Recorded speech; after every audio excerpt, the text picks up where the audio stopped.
Assalamualaikum warahmatullahi wabarakatuh. Perkenalkan, nama saya Didi Hertanto dengan NIM 2301010102030. Pada kesempatan kali ini saya akan menjelaskan tentang ujian tengah semester mata kuliah Sistem Basis Data mengenai ringkasan buku Fundamental Database System. Pengantar dari Sistem Basis Data, definisi dan konsep dasar. Sistem basis data merupakan kumpulan data terorganisasi yang diakses dan dikelola dengan cara efisien. Basis data berfungsi sebagai repository digital, tempat informasi disimpan, dan diambil menggunakan perangkat lunak yang dikenal dengan DBMS atau Sistem Manajemen Basis Data. Pentingnya basis data di berbagai sektor. Basis data adalah tulang punggung dari banyak aplikasi modern, mulai dari sistem perbankan hingga media sosial. Sistem Manajemen Basis Data atau DBMS merupakan perangkat lunak yang menyediakan antarmuka antara pengguna dan basis data. Fungsinya mencakup penyimpanan data, pemulihan, serta pengelolaan keamanan data. Kategori pengguna basis data. Pengguna basis data dapat dibagi menjadi beberapa kategori. Yang pertama, administrator basis data atau DBA. Yang kedua, perancang basis data. Ketiga, pengguna akhir. Keempat, programmer aplikasi. Dan yang kelima, pengguna akhir yang canggih.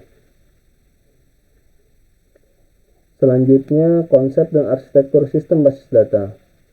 Komponen sistem basis data. Sistem basis data terdiri dari komponen utama seperti perangkat kelas, perangkat lunak, data prosedur, serta pengguna. Masing-masing komponen berinteraksi untuk memastikan pengelolaan data yang efisien dan efektif melalui perangkat lunak DBMS sebagai penghubung penyimpanan data dengan pengguna. Terdapat 3 skema model arsitektur dalam struktur sistem basis data. Yang pertama, skema internal, skema konseptual, dan skema eksternal. Skema internal berfokus pada cara penyimpanan data secara fisik di media penyimpanan. Ini mencakup struktur data dan organisasi file yang memungkinkan pengambilan dan penyimpanan yang cepat, serta optimasi ruang. Selanjutnya, skema konseptual. Skema ini menyediakan pandangan terpadu tentang seluruh data yang disimpan dalam basis data, tanpa mempertimbangkan detail fisik penyimpanan. Ini mencakup definisi entitas, atribut, dan relasi antar data. Selanjutnya, skema eksternal. Skema eksternal menyajikan tampilan data yang disesuaikan untuk berbagai pengguna dan aplikasi. Setiap pengguna dapat berinteraksi dengan data yang relevan bagi mereka tanpa perlu memahami kompleksitas skema internal atau konseptual. Independensi data adalah kemampuan untuk melakukan perubahan dalam struktur data tanpa mempengaruhi aplikasi yang menggunakannya. Hal ini tidak hanya mengurangi biaya pemeliharaan, tetapi juga meningkatkan fleksibilitas sistem basis data. Independensi data logis, yaitu untuk memastikan bahwa perubahan dalam skema konseptual tidak mempengaruhi aplikasi pengguna. Independensi data fisik, memisahkan penyimpanan data fisik dari skema konseptual sehingga perubahan dalam cara data disimpan tidak mempengaruhi skema atau aplikasi pengguna. Model data. Model data adalah abstraksi yang penting dalam desain dan implementasi basis data.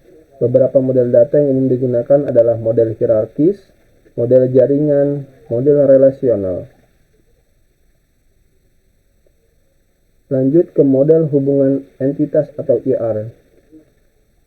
Model ini menjadi cetak biru untuk mendefinisikan bagaimana data berelasi dan berstruktur. Model ini menggambarkan entitas, atribut, dan hubungan yang menggambarkan interaksi dalam sistem informasi.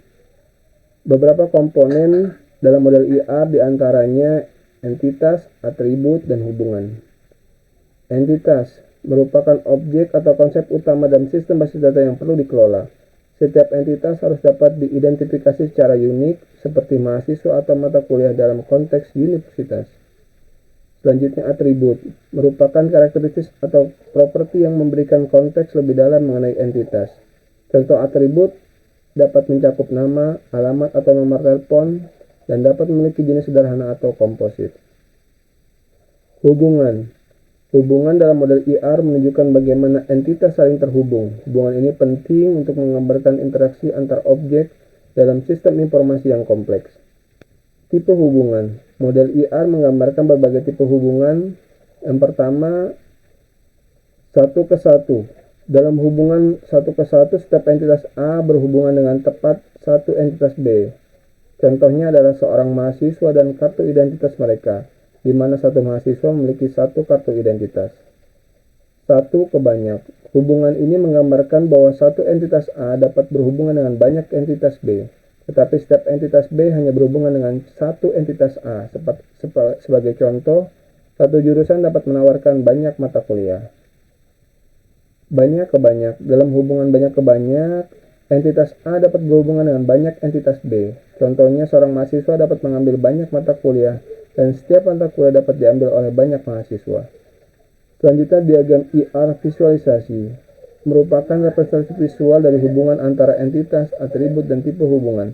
Diagram ini membantu dalam memvisualisasikan struktur basis data dan memfasilitasi pemahaman antar pemangku kepentingan. Model relasional dan kendali basis data. Model rasional menyediakan kerangka kerja untuk menyimpan, mengelola, dan mengakses data dalam bentuk tabel. Hubungan antara tabel ditentukan menggunakan kunci, memungkinkan integritas dan konsistensi data yang lebih baik. Tabel atau relasi merupakan struktur dasar dalam model relasional, terdiri dari baris dan kolom. Setiap tabel menyimpan data dalam format yang terorganisir, memungkinkan pengambilan informasi dengan efisien. Selanjutnya, baris atau tuple. Setiap baris dalam tabel disebut tuple, mewakili satu entry terlengkap. Tuple menyimpan informasi yang terkait dengan entitas tertentu, dengan setiap kolom memberikan detail spesifik tentang entitas tersebut. Kolom atau atribut. Kolom dalam tabel disebut atribut dan menunjukkan karakteristik yang dimiliki oleh entitas. Setiap atribut memiliki tipe data spesifik dan batasan yang menentukan nilai yang diizinkan. Batasan integritas relasional. Batasan ini penting untuk menjaga keakuratan dan konsistensi data di dalam basis data. Mereka membantu mencegah entry data yang tidak valid dan menjaga hubungan antar tabel. Kunci utama merupakan atribut yang unik untuk setiap baris dalam tabel, memastikan tidak ada dua entry yang identik. Ini sangat penting untuk identifikasi setiap entitas dalam basis data. Kunci asing menghubungkan satu tabel dengan yang lain, memastikan referensi antar tabel tetap valid. Ini memungkinkan pengelolaan hubungan dan integritas data yang kompleks dalam basis data. Batasan domain mendefinisikan nilai yang valid untuk atribut tertentu. Ini membantu dalam menjaga konsistensi data dengan memastikan bahwa hanya nilai yang sesuai yang dapat dimasukkan. Batasan integritas referensial. Batasan ini memastikan bahwa hubungan antar tabel valid. Kunci asing harus cocok dengan kunci utama di tabel lain untuk menjaga konsistensi data.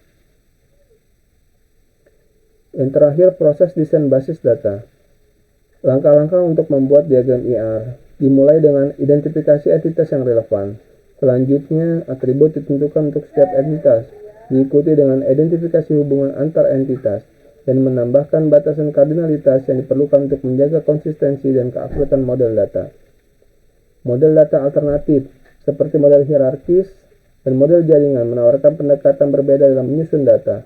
Model hierarkis menyajikan data dalam struktur pohon, sementara model jaringan memungkinkan fleksibilitas hubungan data dengan representasi graf. Model hierarkis mengolokkan data dalam bentuk struktur pohon, dengan setiap entitas anak memiliki satu entitas induk. Pendekatan ini cocok untuk data dengan hubungan satu ke banyak, sering digunakan dalam sistem manajemen file.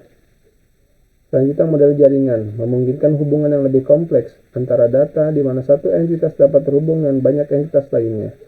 Hal ini memberikan fleksibilitas yang lebih besar dalam pengelolaan data dibandingkan dengan model hierarkis. Penggunaan dan pentingnya diagram IR. Diagram IR sangat penting dalam desain basis data karena memvisualisasikan struktur data dan hubungan antar entitas. Penggunaan diagram ini membantu perancang, pengembang, dan pemangku kepentingan dalam memahami dan berkomunikasi tentang basis data. Kesimpulan dan tindakan selanjutnya. Proses desain basis data yang terstruktur adalah kunci untuk menciptakan sistem informasi yang efisien.